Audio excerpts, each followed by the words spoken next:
Good morning. This past Thursday was Ascension Day. It's the day when the church celebrates the ascension of Christ, 40 days after Easter.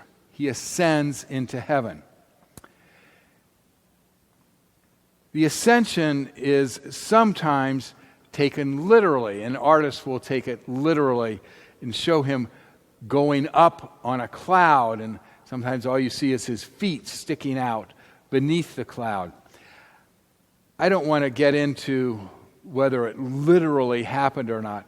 I want to talk about what I think Luke was trying to tell us about the ascension in terms of poetry and in terms of metaphor. Up is a word that is used in many ways in our language. One goes up. Up can be a word about quality. Something is top-notch.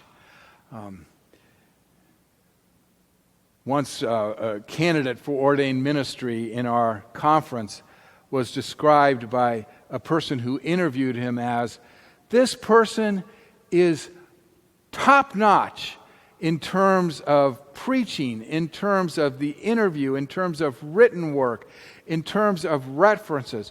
This person is going to go straight to the top. That's a statement of quality. Up is a statement of authority. My elementary school was on 3 levels. The 7th and 8th grades were on the 3rd floor. The principal's office was on the 2nd floor. Whenever we would get in trouble, our teachers, 7th and 8th grade teachers, would say to us, I am sending you up to Mr. Hoover, even though literally we went down to Mr. Hoover. But authority was up. Up is also a phrase of power.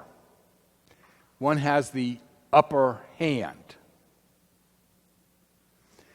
Today I'd like to talk about up in terms of majesty and awe and wonder and mystery and what's beyond us and what's beyond our reach and what's above our pay grade, Sometimes we reduce religion and life to what is moral, to what is right and wrong, to what is red and blue, what is true and false. We reduce life to binary choices. And sometimes I at least yearn for what is awesome and what is wonderful and what is beautiful. I yearn for the more than in life, what is inexpressible and ineffable and mysterious, what fills the world with awe and what fills me with awe, that is bigger than I am. And it humbles me. Yet it makes me feel like I'm some part of something bigger, something more than me. And I want to rise above the world because of this awe and this wonder. And it's good for my soul to experience this awe and this wonder and this mystery. It's like what the psalmist had when the psalmist said, when I look at the heavens, when I look at the stars, I wonder, what are human beings that you're mindful of them? Yet you've made us a little less than the angels. I want that sense of awe, and I think the ascension is also about that sense of awe and mystery. Psalm 68 is an ascension psalm. It's about the majesty and awe and wonder of God. It's an old psalm, and it talks about the skyrider riding on the clouds, the skyrider that shakes the earth and speaks with a mighty voice and causes an abundance of rain, too much rain this week. And we respond to this wondrous God with praise and exultation and joy. Sometimes when I think of this God that's majestic and awesome, I get that experience when I enter a Greek Orthodox church where there is this kind of this awesome nature in the sanctuary of, it's the incense and it's the candles. Sometimes on a very quiet day, I'll come into this sanctuary and have that sense of awe and majesty, that God is greater and more than, that I'm just a part of it. This notion of the sky rider and the awesome God that Psalm 68 writes about, it shows up in description of Canaanite gods and Babylonian gods. It's an image of a God that's riding around up there, supervising and creating and judging and breathing life into things and giving power. It's a God that sometimes we live in fear of. It's a God that sometimes we feel has to be appeased and placated. Yet buried in these verses in Psalm 68 of this majestic, awesome God is this description. Sing to God, sing praises to God's name. Lift up a song to the one who rides up in the clouds. His name is the Lord. Be exultant with praise. Father of orphans, protector of widows, is God in God's holy habitation. God gives the desolate a home to live in. He leads out the prisoners in prosperity. God, the Father of orphans, leads out the prisoners to prosperity. The one who is up there is not distant, is not blind, is not deaf, is not indifferent, is not aloof, is not unmoved.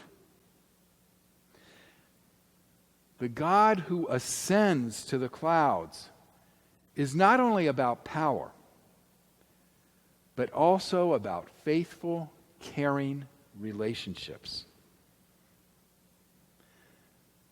This God who is up there is also down here, caring for widows and orphans and the homeless and the prisoners. This psalm that is so old is so contemporary. As we hear the reports of those who are most susceptible to the virus, the widows, those in nursing homes, the homeless, and those in prisons. How contemporary can this God who ascended be in our society now? The God of glory is the God of love. It is not an either-or. Two other dimensions of up. One is Christ goes up. Christ is not localized or limited to a time or to a place, but Christ goes up and is overall and is always now. And Christ, when Christ goes up, can see life from another dimension. Not just what we see, but the whole picture. So we know that it's not just Christ who's an American Jesus, or a Spanish Jesus, or a Mexican Jesus, or a Ugandan Jesus. It's overall and sees all. Sees the orphans and the widows and the homeless and the prisoners and the poor and the hungry and the lonely. Christ, by going up, sees the whole picture and is for all. The ascension redefines what power is and what majesty is, and in a way what God is. It expands that wonder and awe and connects that God to us and connects that God between people. The Old Testament scholar Walter Brueggemann says that the ascension says that the cosmos is under new management, that there's been a regime change. And he says in this regime change, there are three things for us to be aware of. The first, that when Jesus reigns, there is the abundant life. And it's not a life of having more and more and more, and it's not a life of greed, but it's a life of enough for all. It's not a life of greed, it's a life of generosity. And it trusts the goodness of God and the generosity of God. That one doesn't have to live to be more and more and more. One is content. The second change of when Christ goes up is that we love as Christ loves, that the definition of love changes. We love as Christ loved us. The wearing of masks has become controversial, hasn't it? One wears a mask to protect others from getting the virus. I wear a mask so that you don't get the virus. It's a love that's not self-centered. It's a love that thinks of the other.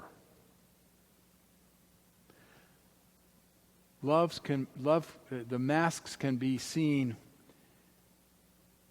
as me against you, us against them. Or the masks can be seen as us helping one another. Us against them is a story of division and confrontation.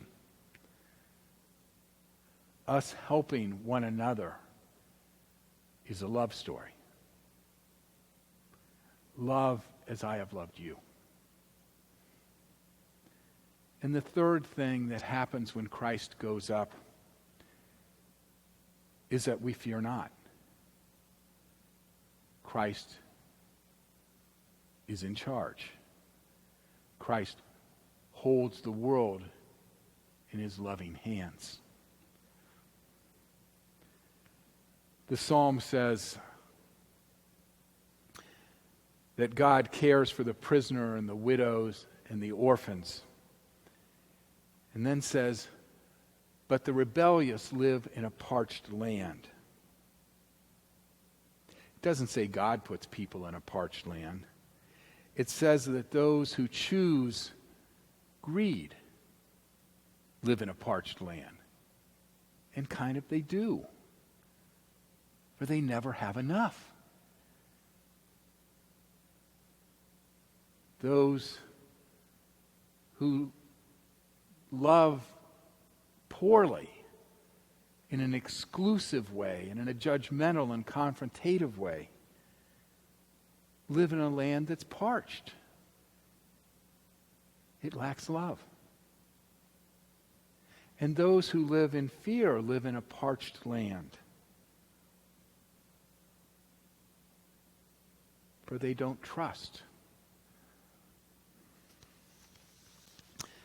The ascension is about Jesus, but it's also about us. For it's a call for us to rise above greed, above exclusion, above judgment, and above fear. The ascension is a call for us to rise to a new world and a new world management that's awesome and wonderful and majestic and loving and trusting and generous. May it be so. Amen.